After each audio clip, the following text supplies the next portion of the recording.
RIMS 2 निर्माण के लिए चिन्हित जमीन को लेकर विवाद थमने का नाम नहीं ले रहा है। लगातार आदिवासी संगठन इसका विरोध कर रहे हैं।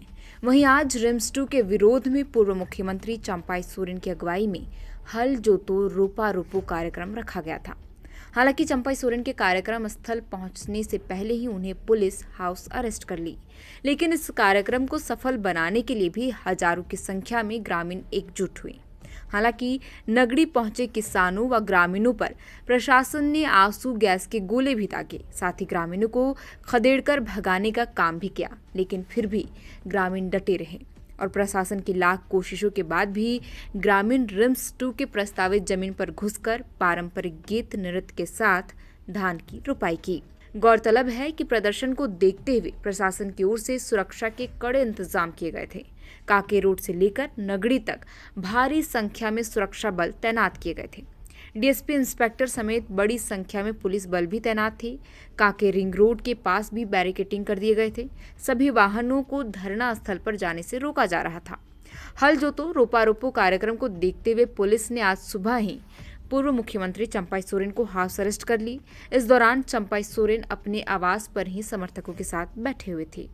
सदर डीएसपी ने चंपाई सोरेन के घर पर आकर उनसे कहा कि वह अपने आवास से बाहर नहीं निकल सकते हैं।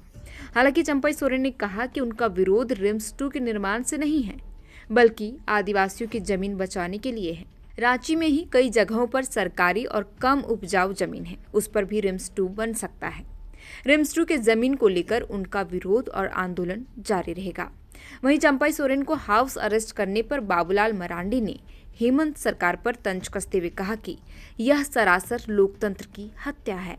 विपक्ष का धर्म है कि वह जनता के साथ खड़ा हो और उनके अधिकारों की रक्षा करे। भारतीय जनता पार्टी झारखंड में एक सशक्त विपक्ष के रूप में हमेशा आदिवासी समाज के हक की लड़ाई लड़ रही है। हेमंत सरकार कान खोलकर सुन ले, आदिवासियों की 1 इंच जमीन भी लूटने नहीं दी जाएगी। भाजपा हर परिस्थिति में आदिवासी समाज के अधिकार और उनकी जमीन की रक्षा करेगी। बहरहाल चंपाई सोरेन के हाउस अरेस्ट के थोड़ी ही देर बाद उनके बेटे बाबूलाल सोरेन को भी पुलिस डिटेन कर ली थी, जब वे जमशेदपुर से नगड़ी के लिए रवाना हुए थे। इसके अलावा सरायकेला और जमशेदपुर के साथ अन्य जिलों से नगड़ी पहुंचने वाले लोगों को भी पुलिस ने रास्ते पर ही रोक लिया था। रांची जाने वाले सभी काफिले को राज्य भर में रोक दिया गया था।